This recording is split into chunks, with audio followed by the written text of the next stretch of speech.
Welcome to the Real Estate Masters Podcast, where we interview the top names in the real estate game. If you want to grow your real estate business, see more podcasts, or get free resources, go to www.remcommunity.com. The only podcast that allows you to directly connect with the guests and many of the highest level names in the real estate game. You are in for a treat with our next guest. Do me a favor, subscribe to the podcast, leave us a review, and don't forget to go to remcommunity.com to connect with some of the highest level real estate professionals in the United States through our community and through our high level masterminds. Let's go. Welcome to today's episode. We have Mr. Jim Manning on the line. He is a real estate investor and agent. This guy does over 500 deals a year. And is kind of like me. He's removed himself from the business, which I love. I love talking with these business owners because it's such a high level conversation. And, you know, even if he was in the business doing over 500 deals a year, it's still high level. So we'll jump right into it. What's going on, James or Jim? How are you doing, sir? Thanks for having me, Tony. I appreciate it, man. Absolutely, man. So you're in St. Louis, Missouri. You do quite a few things. You've removed yourself from the business. You've automated things to where, you know, you and your business partner, I know you for sure, are mostly removed from the business. You said last year you looked at one deal and you didn't do the deal, which, is awesome. Most people look at every single deal that they do, like I used to do, and are in the weeds. So tell us what has gotten you from where you started to where you are now, to where you can do hundreds of deals a year and be basically almost 100% removed from your business. Yeah, so I think the biggest thing on it, guys, is like if you look at it, there's a quote, I forget by who, but you underestimate what you can do in a decade, and you overestimate what you can do in a single year. So when I started out, I mean, it took me 18 months to do my first deal. And then, like, you know, there's several people, like, you know, people that we're kind of mentoring now that have done 40, 50 deals in a year in their first couple of years in the business. It took me like 4 years to get to 50 deals in my first year. And so, like, the biggest kind of thing I would say up front is make sure that you're not, you know, especially if you're just starting out, don't hear that 500 deals mark and be like, oh my gosh, I could never get there. Well, I mean, as long as you can do 2 deals in the first 18 months, you will have outproduced what I was able to do, right? But it just takes a lot of dedication, a lot of forward steps, some steps back when you mess things up, and just a lot of determination to kind of keep moving forward, no matter what kind of gets in your way. And we've had a lot of ups and downs, and at the end of the day, I think what it comes down to is just getting some of the right people around you that you can trust. And so my business partner, Ryan Wessels, you know, we've been business partners for 10 years now, friends since high school. And kind of the first key for me was realizing my own weaknesses, my own kind of drawbacks, and finding a business partner that wasn't like me, that was actually strong where I was weak.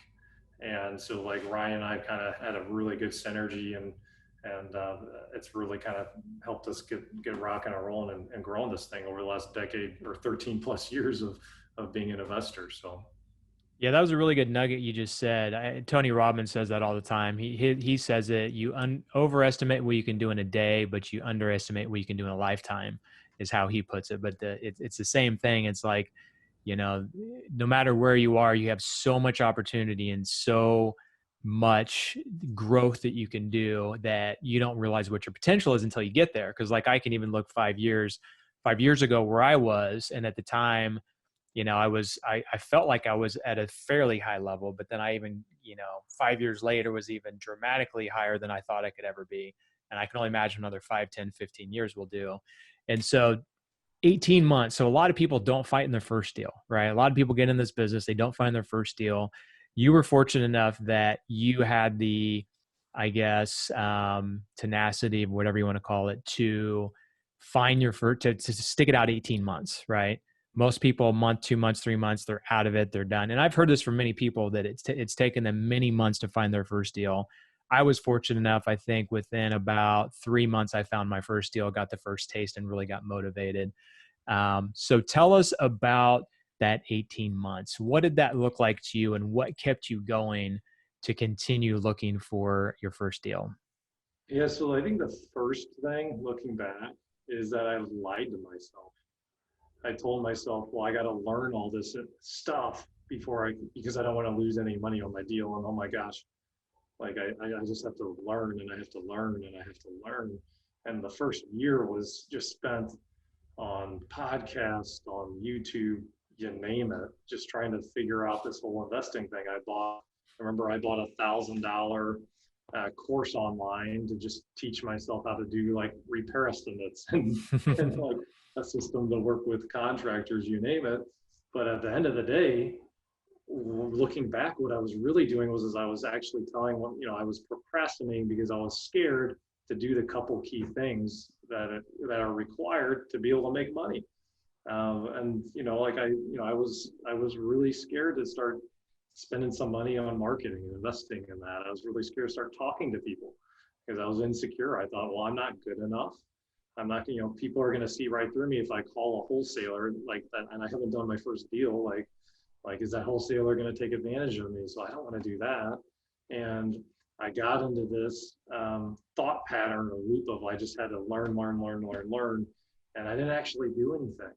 Like, it's kind of the same thing as if you were like a baseball player. I'm a sports guy, to use an analogy, and I read a book on hitting, but I didn't get in a batting cage. I didn't swing any baseball bat. I was a baseball bat at all there.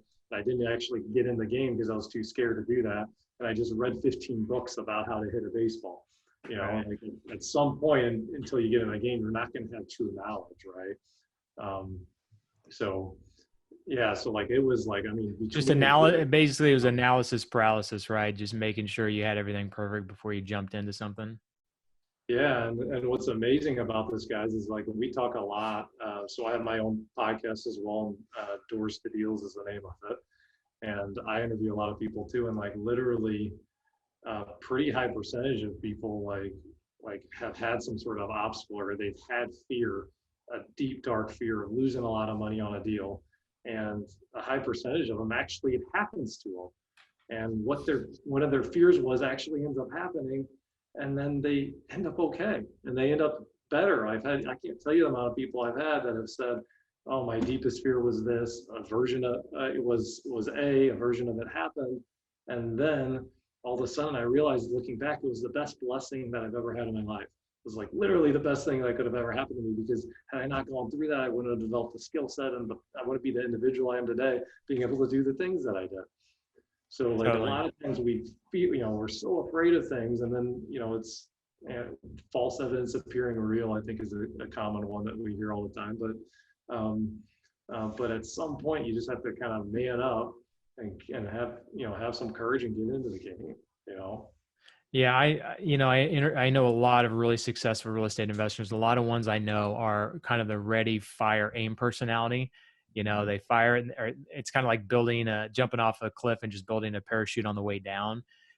Not always the best way to do it. I mean, you obviously want to take some calculated risk, but at the same time, sometimes you just have to jump in and get that experience. Like I don't tell anybody not to go to college, but for me, like looking back, knowing what I know now, I could have just jumped into real estate and probably learned way more 4 years of like diving into real estate than I did in 4 years of college. And I actually did an interview at WSU, Wichita State University, the other day, because they interviewed some successful people that had gone to Wichita State, and I didn't even graduate. And they said, be honest. And I told them the same thing. They're like, no, be honest. And I'm like, okay, well, and part of the segment was, you don't have to go to college, but anyway, so it's kind of interesting how, people think that you have to be so smart to make a lot of money or so smart to be successful. And honestly, like, I had a decent GPA, but most of the investors that I know like the successful ones aren't necessarily the smartest. They were just willing to jump in and do it and figure out how to make it work. So it's interesting that you say that. Yeah, I completely agree. I had a conversation a couple of weeks ago. A new person calls me and says, hey, I have these 7 business ideas. I have a full-time job and I have these 7 business ideas. I want to do all of them. And can I sit down and meet with you? And I said, whoa, hold on a second there. I already know you're going to fail at all of them. Wait, what? How do you know? These ideas are amazing. you're trying to do part-time 7 different businesses and make it successful. Pick one, do it for a little while, get good at it, and then if you need to add a second, okay, great.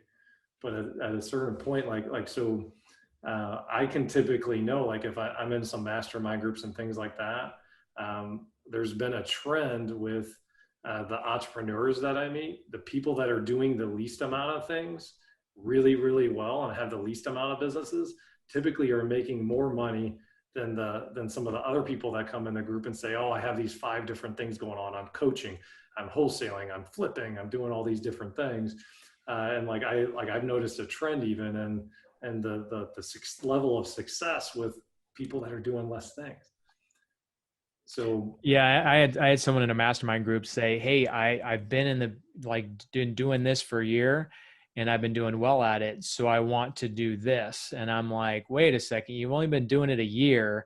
Do you really feel like you want to take the concentration that you've developed in making this business really good and really successful and take your efforts and start concentrating on this other thing? And I don't know how well she had it set up, but I was like, make sure you have that dialed in. Like you've got to dial in on one thing and do it really well and make sure that it's really good until you like take your focus. And that's not saying you can't have some other things on the side, but it is a good point that like, if you're going to take a lot of your time and put it into a second or third thing, you got to make sure the first thing's dialed in, because it's going to take your attention away from that. And you need to make sure that the train stays on the tracks. So how do you do it? Like you have, you guys are doing a high volume of deals and you're just looking at it from a high level perspective. So how have you built it out to where you've got a business that's doing such a high volume and now you're doing podcasts and you're doing some other things? How have you gotten it set up to where you've got it running well, that you feel comfortable walking away from or taking your attention away from a business that's doing so much? yeah, so I think the biggest thing is getting clarity on your vision and exactly what you want your business to do. Okay. And if there's a book, there's a book, it's like a pumpkin book. I forget the Pumpkin title. Plan. Pumpkin Plan. Yeah. So I don't know the name of it because it's on my to-do list to read, but I was in a mastermind group and they use this analogy and it's been really helpful for me. So if you have a group of a pumpkin patch and you're growing pumpkins, what makes the most sense is to just get one pumpkin as large as you possibly can, because all your resources, all your energy can get poured into one pumpkin, right? So when I have like a podcast, like the podcast that we have, the vision of it is to help provide value and give value for people, and to help share stories that inspire people to get into action mode, to get off their rear ends and start making things happen. The end goal of the podcast is not to be in the podcast business. We're viewing it as a marketing arm, as an extension to gain influence and to help people out that then can circle back and help us make money through doing deals with our agent team, doing deals like lending, and potentially on the investing side, doing deals as well. So whether the podcast goes nationwide or it stays local and has a really good impact locally, I'm not in the podcast business. I'm really clear on that. What I'm in is trying to gain influence and build relationships with people and help people out, and so that I can kind of make money with our agent team and make money with our acquisition team. So there's a difference there, because when you're clear on exactly what your pumpkin is and what you're doing, you can kind of merge everything in and kind of merge it all into one pumpkin. So I don't know if that makes sense or not, the distinction there. Ask me some questions here if you're not following it, but like, so one of the keys is that everything I'm doing, I know what that end goal looks like. I'm not trying to become a podcaster who, like a Joe Rogan, who makes $18 million from Spotify, I think it was, because he has that big of a following on the podcast. Like, that's not the end goal or the purpose of the podcast. I think it was 100 million he made, and Oh, yeah. So you know, 18 million, 100 million, whatever, doesn't matter. But so going back to, I guess, your current business. So you're able to put, you know, all of your efforts into your pumpkin, which is your real estate investing business, and now you're able to do podcasting and things like that. So what does your like your team look like? Like, how do you take your time and attention away from the business to be able to do those things? gotcha. Great question. Yeah. So we have on the acquisition side of things, we have an operations team that has a bookkeeper, a transaction coordination and a coordinator, and a gosh, we don't even have a title for Elise. She's like our systems person. She's really like the integrator. Operations, Yeah, basically. yeah. We've tried to give her a title, and she like blatantly refuses to give us the title. So, I know we should, but then, yeah. So then they've been all in their roles for each of them for over 3 years. So it's kind of a well-oiled machine there. And then on the acquisition side of things, my business partner Ryan's the guy in charge of reviewing every single deal, coaching, mentoring people, which I'm actually going to be beginning to kind of get back into more one-on-one coaching with some of the team because I really enjoy doing it, and I haven't done it in a little while. Mm-hmm. So I'm going to get into doing that again because of just sometimes when you figure out your scope of work, I think we all have a unique genius zone, and we all have things that we like to do, and that's one of the things I really like doing. I really like developing people and helping people grow. And so I'm really excited about actually getting back into that. I think, take money aside, I think I would want to do that anyway. Right. So I'm going to actually be kind of going back into that. And then, yeah, we have the team members that go out and hunt all day for deals. We have 6 guys that go out, and 2 girls, 6 guys that go out and kind of hunt deals for us every day. And we develop lead generation systems, the whole shebang. We use Podio as kind of the CRM that we use, although I wouldn't recommend it to anybody. I think we have about over $50,000 invested in our Podio system, so it's cool now. But I think something more out of the box, like an REA Black Book, or some sort of like a CRM that's actually designed for investors, is probably a little bit better off. You're a little bit better off, right? But yeah, I mean, so as far as the setup goes, it's really just about making sure you define, okay, what exactly the role is, set up what success looks like, and then kind of set up a 30, 60, 90-day review on, okay, this is the training path we go through, and just kind of hold the people accountable to the end result. And then when they get up and running, then cool, like you got somebody up and running, and you kind of move on to the next thing, Mm-hmm. And then yeah, I mean, it's been a 13-year thing, guys. Like, it's not been something that happened overnight. I mean, we've messed up more things than I care to remember on it. Yeah, and you mentioned earlier before we started recording is you've been a part of most of the different departments of your business, which I have too. I've done acquisitions, I've done project management, I've done property management, I've had to do transaction coordination way in the beginning. So there's a lot of those things you're going to have to do in the beginning, just because it's you. But the really way you build a successful, sustainable business is, first of all, if you start getting rid of the things that you don't like to do. I think you mentioned a little bit ago that you do the things that you love to do, which that's what most successful people do, is they figure out how to do the things they love to do, and that produce the highest amount of dollars into your business. And then figure out how to build your departments so that you have people that are responsible for different areas of your business. You've got someone that's responsible for bringing in the deals. You've got someone that's responsible for making sure they close. You've got someone that makes sure the property's sold. And that's really the way that I think you build a really good business, is you've got a really good team in place that runs different departments. And then you mentioned systems and operations, having those in place. And once you, start dialing those things in, it's crazy how much more you're able to do as you add certain pieces to the puzzle. Cause I'm sure you've seen the same thing. It's like, one year you're doing something and the next year you realized, hey, I added on, one thing, two things, three big things. And then all of a sudden it's just completely changed. Right. Cause like for me, 2000, I think 10 or 11 is when I wanted to really step out of my business. I'm like, I'm, so burnt out and being in the overall details of the business. And then if I looked at it from year to year, I like just started stepping out. And about 4 years later, it's like, I didn't even have to come into the office if I didn't want to. So Yeah, and it's like a puzzle.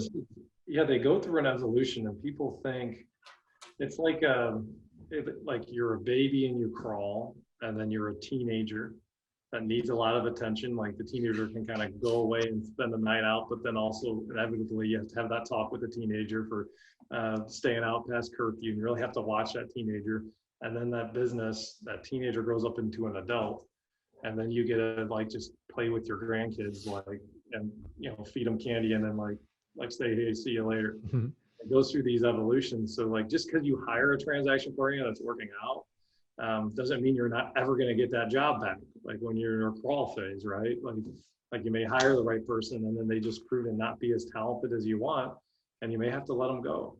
And then you know what, you get a little bit better for the next hire. And one of the things you realize when you hire a talented person is the talented person pushes you, and you don't ever get any of that job back. They actually expand the role that they're in. Mm-hmm. And there's a lot of times when we cling on, and I've done this, guys. I've done this for years. I held on to some of the wrong people on our team that I knew they were the wrong fit. They knew they were the wrong fit, and yet we would hold on just because like you develop a relationship or a friendship. And we had a situation with one of our team members that was going through a gambling addiction and going through some really serious depression and some issues. I mean, it was all the way to the point that that my business partner actually walked in on this individual trying to end their life. Wow. And we're like, oh my gosh, okay. So then we absolutely said, hey, go get the help that you need. Obviously, we can't work together anymore because you have to take care of yourself. Your health's way more important than any sort of role that we have for you. And a year and a half went by. And then the person came back and sat down with us because we're still really close friends with this person. We love this person, right? And we sat down with the individual and we said, hey, what should we have done differently? When we knew you were going through the gambling stuff, we knew that we were having to even pay some stuff for you because of some of the stuff, and we had all this goofy stuff going on. And he says, honestly, guys, what you did for me that was wrong was you should have fired me a year before you did. Wow. And that like floored us. We were like, wait, what are you talking about? Like he told us, he said, I had to hit rock bottom before I could rebuild my life. And because you guys did what was easy and not what was right, which what was right would have been firing me, it took me an extra 12 months of being miserable to where I could start my life over again. And we too often think that like, oh, what's easier? They need this job. They want this job. And we so often think like that. But I promise you, having someone in the right role or the having a good person in the wrong role sucks for them, because they could be going out and finding something that's truly their passion, truly in their unique genius zone, truly what they should be doing. And it's bad for you too, because there's somebody else out there that needs a job that could be just doing an amazing thing for you. So that was a huge lesson learned that I took my comfort first and delayed something that then actually cost this individual 12 months of their life. Because I put my own comfort first and what was easier by not letting that person go. Yeah. At the same time, a lot of people, including myself, I have done this many times in the past, is felt bad if I were to fire somebody. But someone put it well a long time ago that just really stuck with me. They said, you firing someone, and it's kind of like pretty much what you just said, is doing them a disservice, because if they're not shining in the role that they're at, don't feel bad for them because you let them go. Fire them so that not only can you free yourself up mentally from having the issues that are with that person, but they also get the opportunity to go find a job where they shine, because they may suck in your position in your organization, but they may go somewhere else and completely shine. I actually had someone that great person, great mother. She just could not, like, when she came to work, she just shined, but she could not show up on time to save her life. Like, she was literally like an hour to 2 hours late almost every single day. And finally we were like, we just can't do it anymore. People are frustrated. Like, if they need something at 9 a.m., they need you there so that they can have you accessible. So long story short, we ended up letting her go. And she actually went to kind of a business acquaintance or a friend of mine, and she's been in that same role for like 4 years, but he has such a laid back mentality. He's like, come in when you want to, leave when you want to, just get your job done. And she's like, she loves it. She's been there for like 3 or 4 years now. And it just wasn't our culture, but she fit in someone else's. So don't be afraid. I guess what both of us are saying is, don't be afraid to, let people go that aren't working well in your organization, because again, it's going to, like, there's so much mental energy in keeping people in your business that don't shine. And at the same time, it could be preventing them from shining, with someone else and something else they could be doing. Yeah, I love that, Tony. Absolutely. And the only thing I would add to this, guys, is like with hiring the right person and really finding the right business partner as well. Like, we tend to want to work with people who are like us, and we tend to like people that are like us. So the most natural thing in the world to do is I need an executive assistant. Well, I'm interviewing 5 people. Gosh, that one guy's just like me. I think we get along. We'd be great friends. Let me hire that person. Well, like, I'm sorry, but there's not one of y'all listening that wants Jim Manning as their executive. I would literally be the worst executive assistant in the world. Everybody, I would hate it. You would hate it. You name it. So when we look for business partners, when we look for people, I'm a huge proponent of assessment and figuring out, okay, what is the hard wiring of someone that would be a successful executive assistant? Then let's give this job candidate an assessment. Predictive index is one that we use quite a bit that we like. Let's give them that assessment and see how they fit that role. And then if you're hardwired to do something, then it doesn't mean you're going to be, it's going to be a slam dunk. They're going to be successful in the role, but at least you're starting it out on the right foot and you're kind of hedging your bets, giving yourself the best chance that you can to have success in that role. So have you guys ever done anything with assessments? Oh yeah. I've been doing assessments for, almost 18 years now. We use DISC. So we use, Tony Robbins has a DISC online that we send people to take that's free, and then we upgrade the report. But yeah, it's totally like, we hire for core values. So that's like, if we hire for anything similar to us, it's core values and like what people will fit in with our culture. But you're totally right. Like me, I'm like a high D. I'm like 100 miles an hour. Like I said, ready, fire, aim. Like, I need someone that, I need people that are working for me that have a higher C profile, which is like cleaning up the pieces. Cause I've got 100 projects going on and I've got really good teams, but I need them to be able to take the pieces that, maybe I forgot and put them together and help, help glue it all together. So, having someone that has the right behavior profile is big. But at the same time, just remember that you don't want someone like so distant from your profile that you guys have a disconnection, right? So like, when I hire someone, I'm a super high D. So I don't want someone to be super high D because I don't want them to be like me, like you said, but I want them to have enough D that there's not so much disconnect that I get so frustrated that they don't have enough like, follow through or like go get it mentality. So yeah, behavior profiles are so important, making sure that you, assess people and make sure that they fit well with any role in your organization. Yeah, absolutely. Yep. So cool, man. 500 deals. So, was it like, what was your vision? You said you underestimate what you can do in a certain amount of time, or overestimate what you can do in a smaller amount of time, and then underestimate what you can do in a larger amount of time. So starting this business out, like for me, 19 years ago, I was like, if I had 30 rental properties, by the time I'm, 65 and retired, I would be like super happy. Right. And so, within like, I don't know, 5 to 10 years, I had over 100 properties, right? And so like my vision when I first started was way lower than what I anticipated it could be. So what was your vision? Like when you got into the business and you started doing deals, so like after that 18 months, you started getting to taste of things. Did you ever think you'd be at 500 deals a year? Like what was your anticipation on how your business would look compared to what it is now? What I did was, I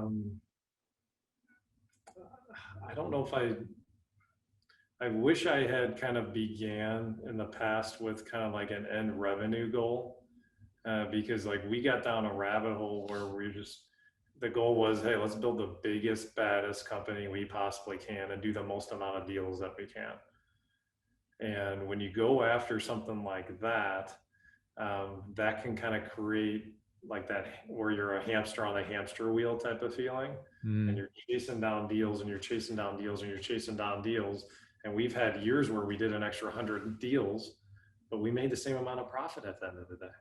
And it's like, and then you get so busy because you're doing so many deals that you have to kind of keep this thing going, because now the overhead's 120 grand a month. It used to be 80 grand a month. Now it's 130 grand a month. Now it's $150,000 a month.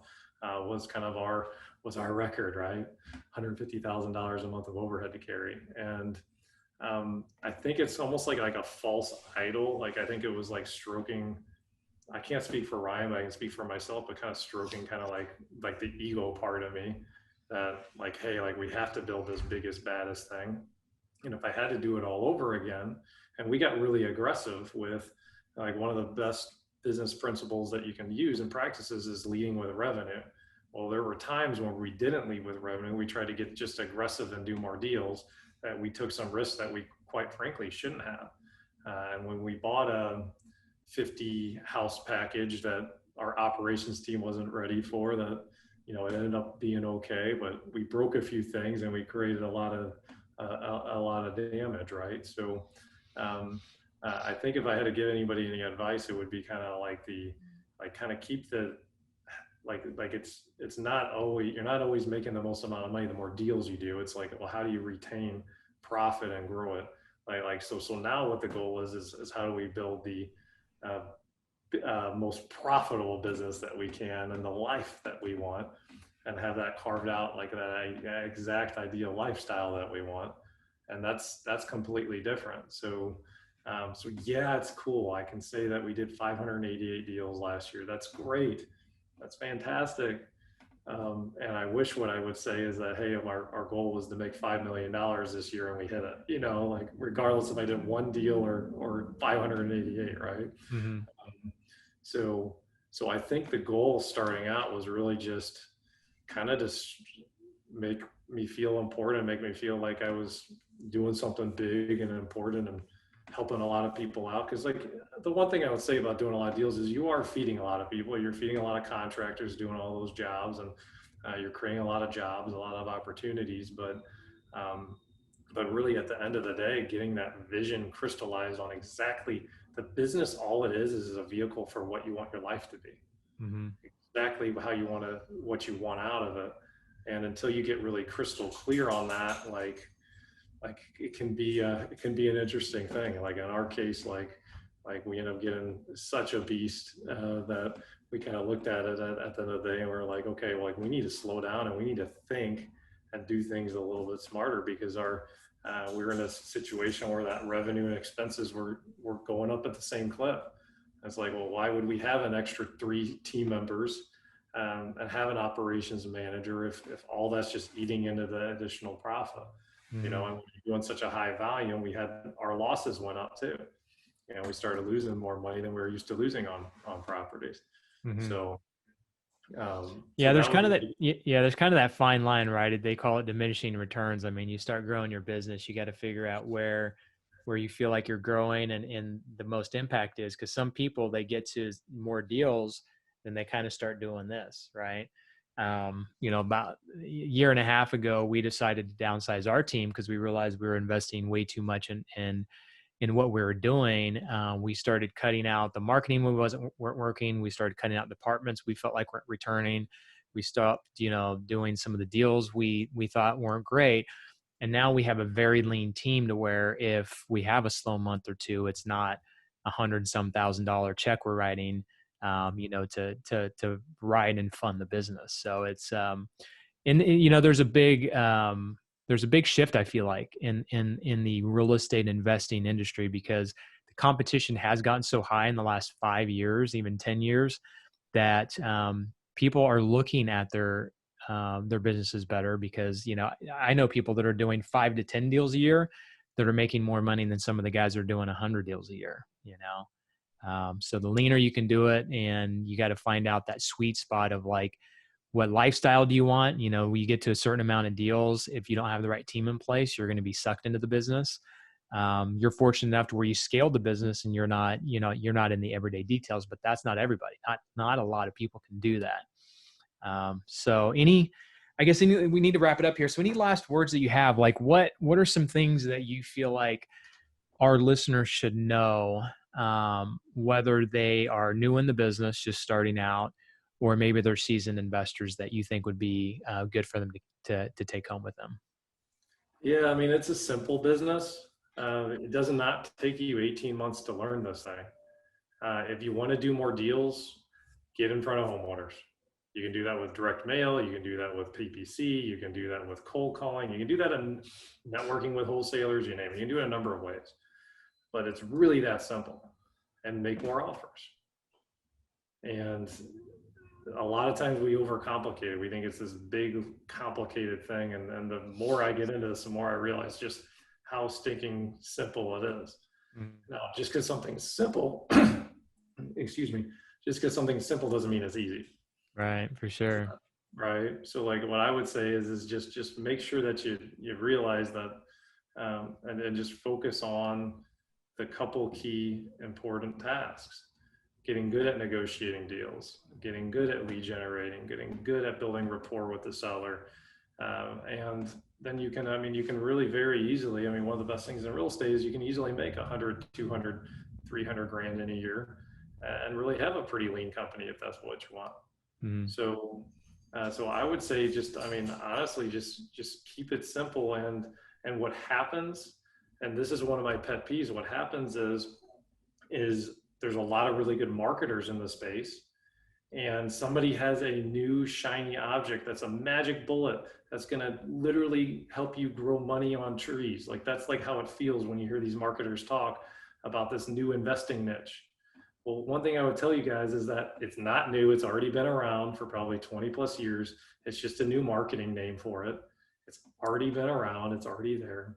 And at the end of that training, at the end of that course, you're still going to battle yourself and what's in your mind. You're still going to have fear. You're going to have to overcome it. You're going to have to find a way and be resourceful and maybe do things you're uncomfortable with. Yep. So we win every single day. Our thoughts start, first we have to win our thoughts, then we have to win our actions and our habits. And then we can get the results that we want, that everybody wants everybody wants to win the World Cup or the World Series.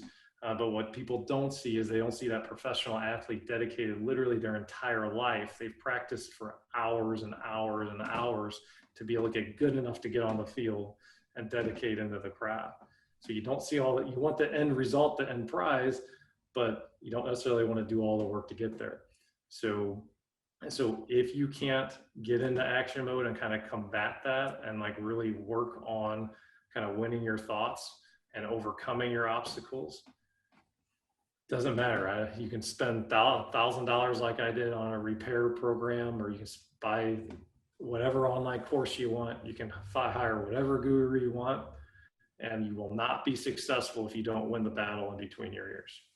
Totally. Well, good stuff, man. I'm glad you stuck through your 17th month and got to the 18th and got your first deal. Because can you imagine how different your life would be had you quit that and then done something different? You know what I mean? It's just crazy how life can change just by inches if you don't, continue and follow through with something.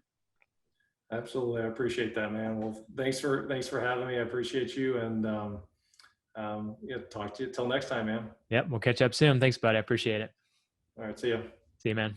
Thanks for listening. Now go to www.remcommunity.com to connect with today's guest, see our high-level masterminds, and to get free resources.